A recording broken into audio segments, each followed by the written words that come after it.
I'm about to reveal a secret I've kept for years. I, Sarah Thompson, a city girl who dreamed of a quiet life in the countryside, ended up living a story that seems straight out of a soap opera. But let me tell you from the beginning, because every detail is important to understand how I got to where I am now. It all started 5 years ago when I met Jack at an agricultural fair in the city. I worked as an event organizer, and he was there representing his family's farm. Our eyes met between tractors and organic vegetable stands, and it was as if the world stopped for a moment. Jack was tall, broad-shouldered, with a smile that lit up his whole face. I approached his stand with the excuse of trying some of his products, and we ended up talking for hours. We fell in love quickly. Jack was different from any man I had met before. He had a passion for the land and a way of seeing life that completely captivated me. After 6 months of dating, he proposed to me under a starry sky on his farm. I didn't hesitate for a second to say yes. We got married in an intimate ceremony in the chapel of the town near the farm. I was radiant in my white dress, surrounded by wildflowers, and with the love of my life by my side. I remember the look of pride in Robert's eyes, Jack's father, when he gave us his blessing. At that moment, I felt that I had found not only my husband, but also a new family. The first months on the farm were like a dream. I fell in love with rural life, the sunrises over the wheat fields, the smell of wet earth after the rain. Jack taught me how to ride a horse, milk cows, and even drive a tractor. I helped where I could, learning the family business and trying to fit into this new life. Robert, my father-in-law, was a great help in my adaptation. He was a man in his mid-50s, widowed for a long time, with a wisdom that only comes from years of working the land. He taught me the secrets of his garden, how to predict the weather by looking at the sky, and 1,001 stories about the farm and his family. We spent hours talking while working together, and little by little, he became a friend and confidant. However, as time passed, I began to notice changes in Jack. The long working days on the farm left him exhausted, and we spent less and less time together. Our conversations were limited to practical topics about the farm, and romantic nights under the stars became scarce. I tried to talk to him about my feelings, but he always had an excuse: the harvest, the animals, the bills to pay. I felt increasingly lonely and abandoned. I missed the connection we had at the beginning, that spark that had made me leave everything for him. I started to seek comfort in my conversations with Robert. He always had time to listen to me, to offer a kind word or wise advice.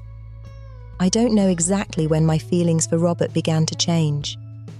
Maybe it was that afternoon when he found me crying in the barn and hugged me, offering the comfort I so desperately needed.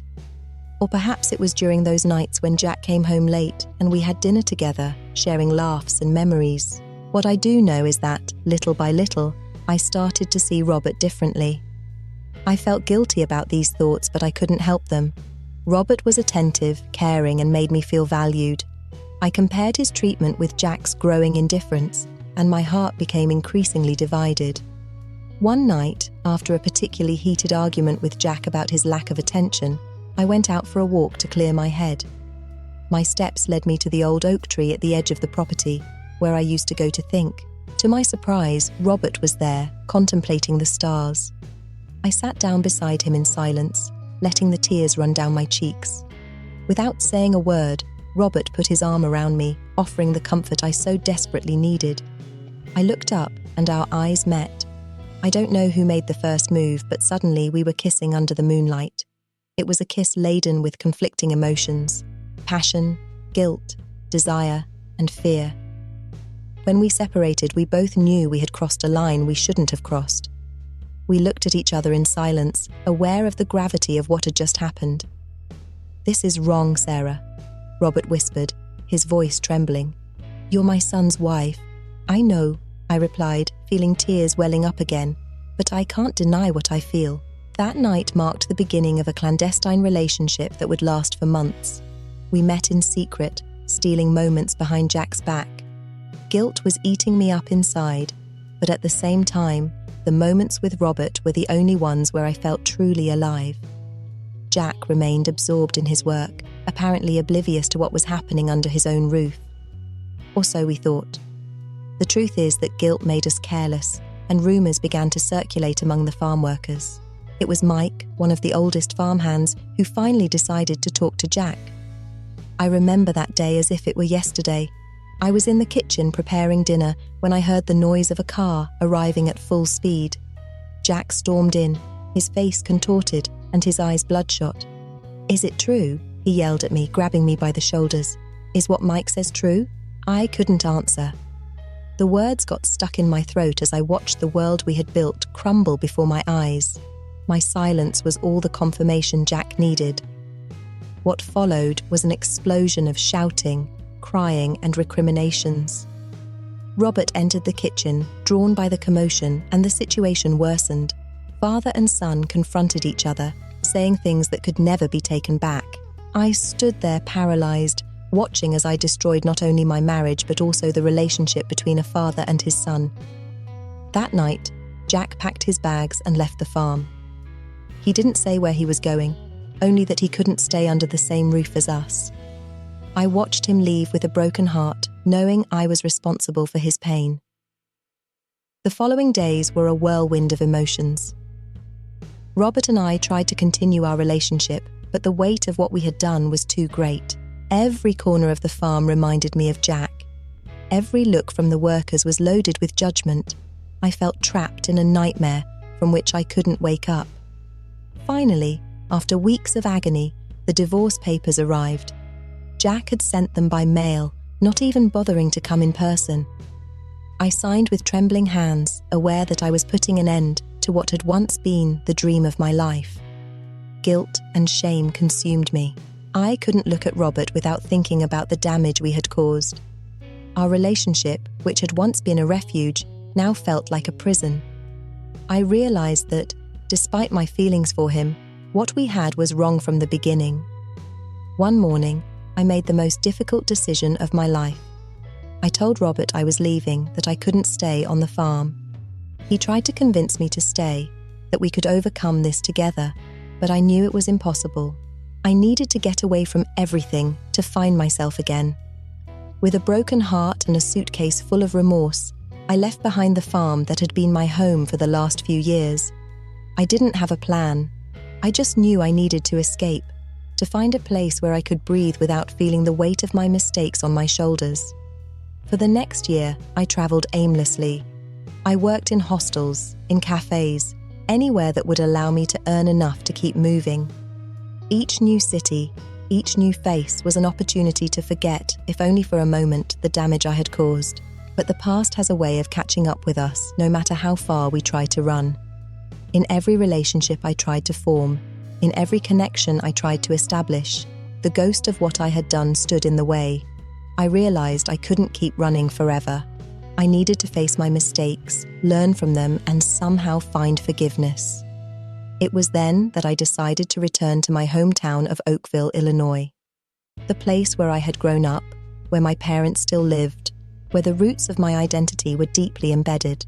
I arrived on an autumn afternoon, with leaves falling around me as a reminder of the passage of time and the changes that had occurred in my life. My parents welcomed me with a mixture of relief and concern. They knew part of what had happened, but not everything. I told them my story, omitting nothing, letting the tears flow freely as I confessed my mistakes. To my surprise, they didn't judge me. They hugged me, offered me their unconditional love, and told me they were proud that I had found the courage to face my past. Little by little, I began to rebuild my life in Oakville. I got a job at the small local bookstore, a quiet place where I could immerse myself in other people's stories and at the same time reflect on my own. Books became my companions, my teachers. Through them, I began to better understand my actions, my motivations, and the complexities of the human heart. It wasn't easy. There were days when the weight of my memories crushed me, when guilt threatened to drown me, but there were also moments of clarity, of understanding. I began to see that, although my actions had been wrong, my feelings had been real. I had sought love and connection in the wrong places, but that search itself didn't make me a bad person. Over time, I dared to form new friendships in Oakville.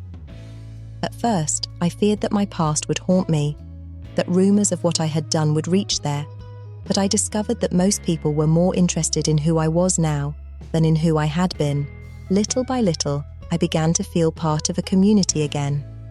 One afternoon, while organizing books in the store, I came across a novel that told a story surprisingly similar to mine.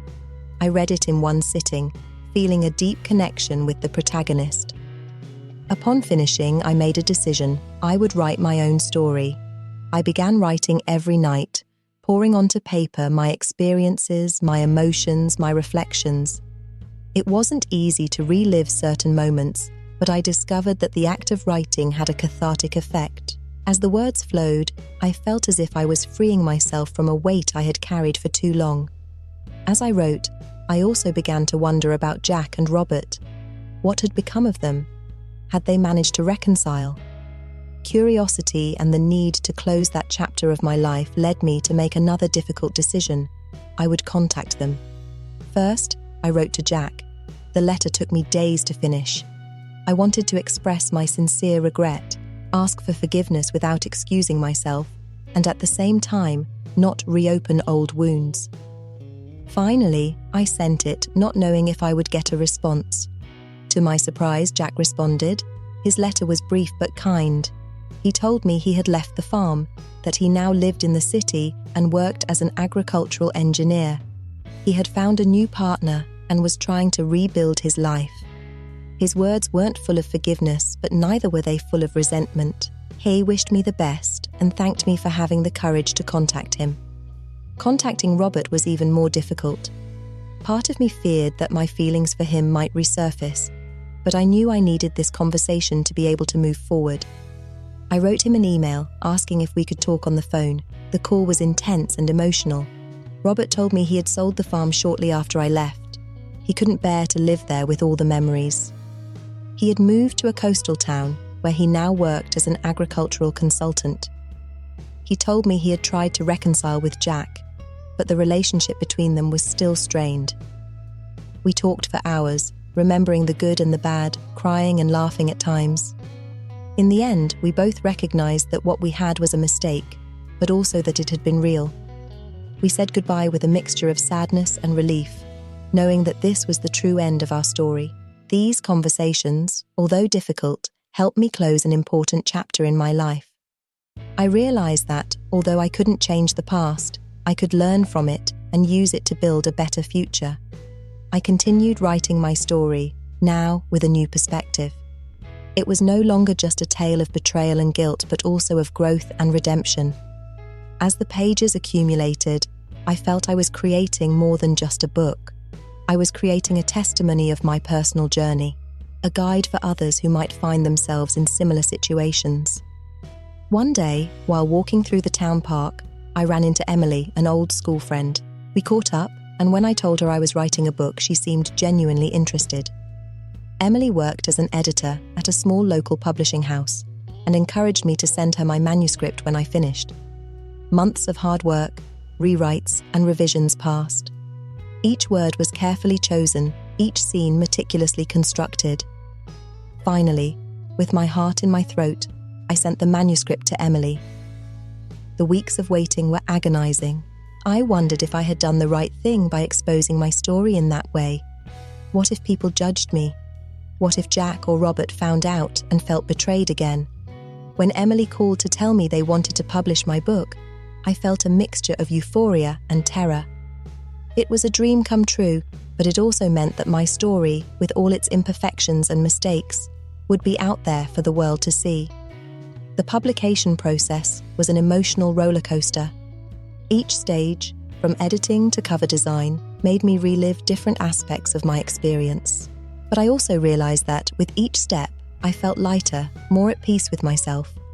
The day of the book launch came faster than I expected. The small bookstore where I worked organized a presentation. To my surprise, the place was packed.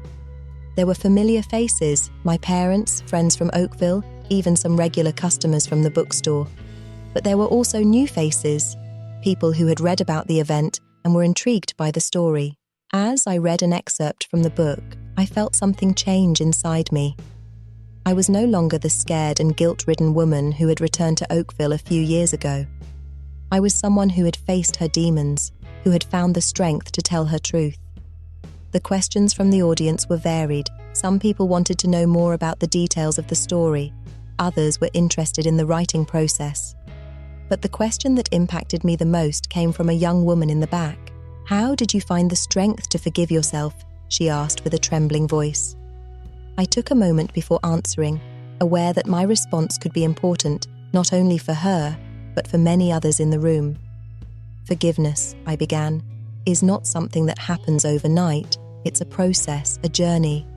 For me, it began when I stopped running from my mistakes and decided to face them. Writing this book was part of that process. It forced me to look honestly at my actions, to understand my motivations without excusing them. But the most important thing was realizing that, although I can't change the past, I can learn from it and use it to be a better person in the present and in the future." I saw tears in the eyes of some people as I spoke, and I knew my words had touched something deep in them. Maybe, I thought, that was the true purpose of sharing my story, helping others find forgiveness and redemption in their own lives. After the presentation, as I signed books and talked with readers, I felt overwhelmed by the warmth and support I received. Many people shared with me their own stories of mistakes and second chances. I realized that by exposing my vulnerability, I had created a space where others felt safe to do the same. In the months that followed, I received numerous emails and letters from readers across the country. Some thanked me for my honesty, others shared how my story had given them hope in their own struggles. Each message reminded me that, although our actions can have painful consequences, there is always a path to redemption if we are willing to do the hard work of facing ourselves. One day, while organizing some books in the store, I received an unexpected call. It was Jack. My heart raced as I heard his voice. "I've read your book," he told me after a moment of awkward silence. I braced myself for the worst, fearing he might be angry that I had exposed our story. "I wanted to tell you that. It has helped me understand many things," he continued. "It wasn't easy to read, but I think it was necessary. Thank you for your honesty." Tears were running down my cheeks as we talked. It wasn't complete forgiveness, but it was a step towards mutual understanding. Jack told me that the book had given him the courage to talk to his father, to try to rebuild their relationship. It wasn't a fairy tale happy ending, he told me, but they were working on it. That conversation made me realize something important. True redemption isn't just about forgiving ourselves, but also about repairing, as much as possible, the damage we've caused to others. I couldn't undo my past actions, but I could use my experience to help others heal. Inspired by this idea, I began offering therapeutic writing workshops at the bookstore. Each week, a diverse group of people gathered to write about their experiences, their struggles, and their hopes. Seeing how writing helped them process their emotions and find clarity in their lives filled me with a sense of purpose I had never experienced before. As time passed, I felt I was writing a new chapter in my own life, one centered on growth, compassion, and service to others. I no longer defined myself by my past mistakes, but by what I was doing to create a positive impact in the present. One day, as I walked through Oakville, I stopped in front of the old church where I had married Jack years ago. Instead of the pain and guilt I used to feel when seeing that place, I experienced a sense of peace. Not because I had forgotten what happened, but because I had learned to integrate it into the broader story of my life. I realized that each of us is a story in progress, full of good and bad chapters, of triumphs and failures. The important thing is not to have a perfect story, but to learn from each chapter and use those lessons to write a better future. As I walked away from the church, I felt a renewed sense of hope and purpose. My story wasn't over. In fact, I felt it was just beginning. And this time, I was determined to write it with wisdom, compassion, and love. Not just for others, but also for myself. Now, as I write these final words, I look to the future with a mixture of excitement and serenity. I don't know exactly what destiny has in store for me, but I know I'm ready to face it, with all the lessons I've learned and all the strength I've gained. My journey of redemption isn't over, and perhaps it never will be completely. But I've learned that that's okay. Life isn't about reaching an unattainable perfection, but about continuously growing, learning from our mistakes, and using our experiences to help others. To all those who are struggling with their own past, with their own mistakes, I say, there is hope. The path may be difficult and long, but it's worth traveling, because in the end, you'll discover that you're stronger than you ever imagined, more resilient than you thought possible. And to myself, to the Sarah who began this journey so many years ago, I say, you've done well. You've faced your demons, you've learned from your mistakes, and you've found a way to use your pain to help others. I'm proud of you. As I close this chapter of my life, I look ahead with hope and determination. I don't know what the future holds, but I know I'm ready to face it, to keep growing, to keep loving. Because after all, that's the essence of life, to love, learn, and grow, no matter how many times we fall along the way. And so, with a heart full of gratitude for the lessons learned and hope for what's to come, I close this chapter of my story. But remember, every ending is just the beginning of something new. And I'm ready, more than ever, to see what the next chapter holds for me.